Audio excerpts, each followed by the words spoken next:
where was I?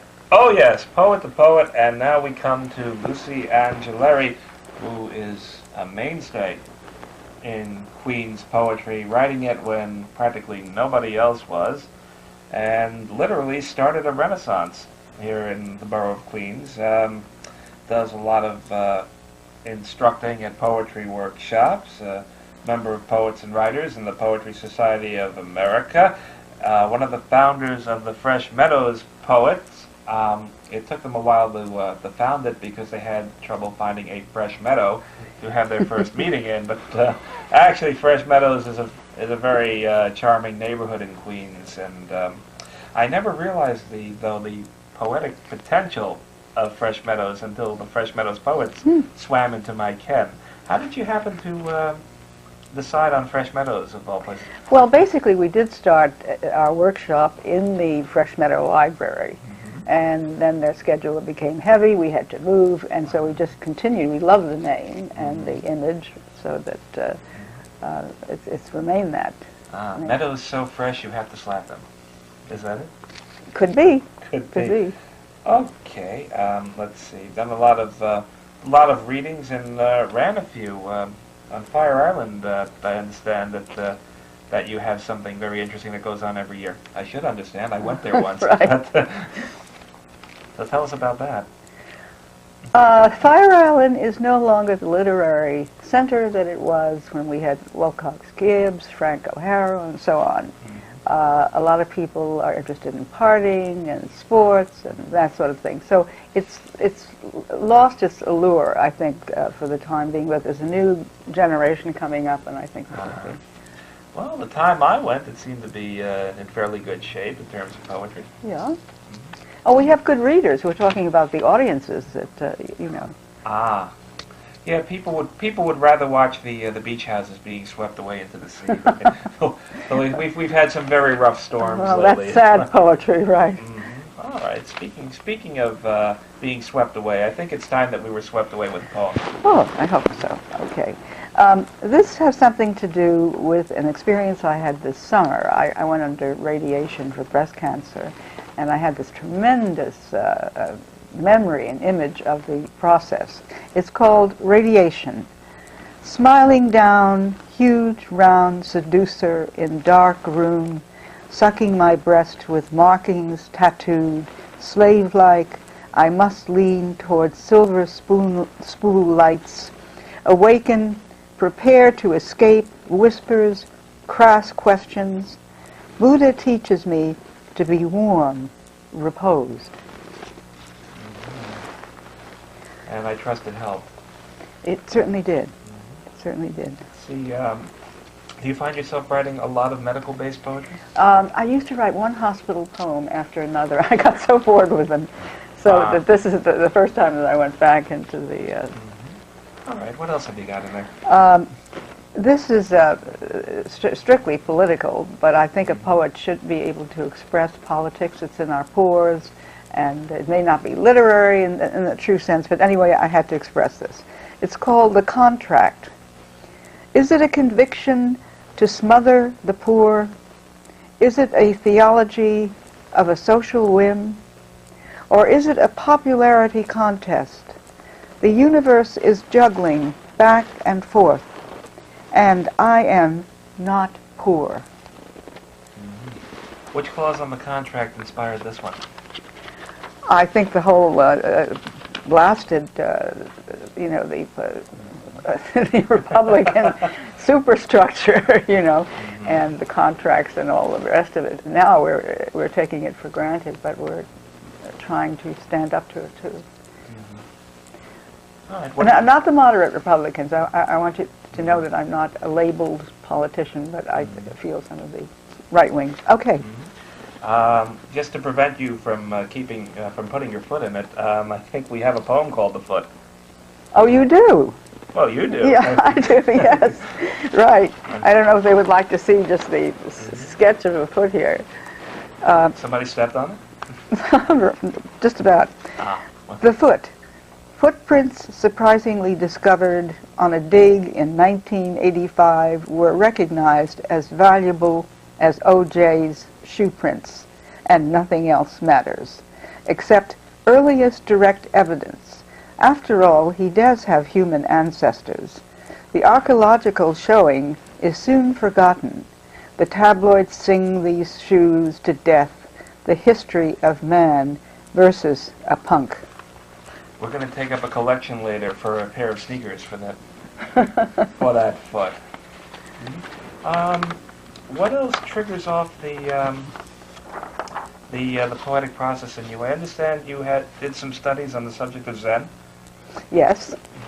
I don't think I have any particular... The Zen consciousness, in a sense, is a thread throughout it, but I have in an earlier book down here, which I could perhaps show, but I think some of these things might be more revealing. Do you meditate every day? Yes. Yes, not as long as I used to. I used to belong to the Zen Society of New York, and it was very disciplined. But if I do it twice a day on my terms, I feel, you know... I see. So you took a course at the Evelyn Wood Speed Meditation Center? No. To do it faster? No, I never heard of that. I've heard of the Evelyn Wood's reading, reading. It's a new product, actually. But does it really exist? Well, we'll find out in a minute. We'll get letters on that one. Anyway, how about another poem? Okay. This is just on the subject of love. No more love cells. Never too green, but passive with lovers who chain me, gather me in cheesecloth. Enough for the curious to see through my post-performance. I am mere flesh, sunken in the dusty fringe. Please take me to this scarf's strong stitched core, so brine and smelly. I wail no answers. No attempt to stroll, I lack bravery. The police ask me to leave. I finally pray for the moon's resurrection, but my feet are tangled in the fringe's manic seaweed, my mind and body like jelly. Mm-hmm. Chained in cheesecloth, huh? Well, one has to be surrealistic. To exaggerate an emotion, you know, sometimes. Well, it sounded pretty kinky to me, actually. When you teach your workshops, for the Fresh Meadows poets and otherwise, what are the important points that you try to impart to the fledgling writers? Well, they are so fearful of craft and doing the right thing that I get them to write in prose to completely relax their minds and hands and whatever. And eventually they pick up what the other more experienced writers are doing. They're critiqued and they begin to find out the formula and so forth. Is it true they use baseball bats? In the workshops? Yeah. I'd like to. Uh-oh. I better keep my poems to myself. And speaking of which, how about another one of yours? All right.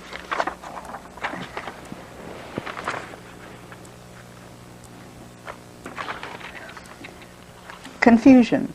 Her hair fallen hides one side of her shoulder, belly, and little breast. She hopes her child does not notice condoms and prostitutes sitting on the bench. In the sickening stench-filled park, today mother is not annoyed with her bench peers, yet not appalled by her ugly passion to desire these females. But people should mind their own business when one wants to remain mixed up. Words to live by on the New York circuit. I was thinking about the language afterwards. Quite so. Anything else? Yeah, well, I have several, but this is comedic. And okay. For those who've ever seen the home shopping service, and to realize that women sit around for 24 hours and look at it all day long, this might have some. Home shopping service. Late evening, I meet this screechy, streaked-haired girl who pitches collector's dolls on TV home show. In her redundancy, she says, "Catch," at the end of each screech. I buzz off to sleep. A few hours later, on shopping, I slowly stumble into an East Indian, near mesmerized, handsome, a possible future lover. Jet black coat, coal black hair, milk white teeth, oversized eyes, stunning, round and white. Luminously staring at me, he whispers about Chanel 5. I smell it. He motions to me to come inside to surround myself with tigers and pandas. I dissolve into graphic arts. Mm-hmm. I have a friend who watches that shopping channel. We had to have his phone taken out. It got very involved at the end. Did you ever have your phone taken out? No, maybe for other reasons, but I don't.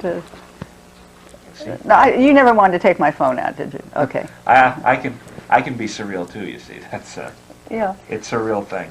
All right, what else have you got in there? Well, let's just see. I have in my older book. I'm getting that look from the staff again. I can see. It's going to be one of those shows if it hasn't been already.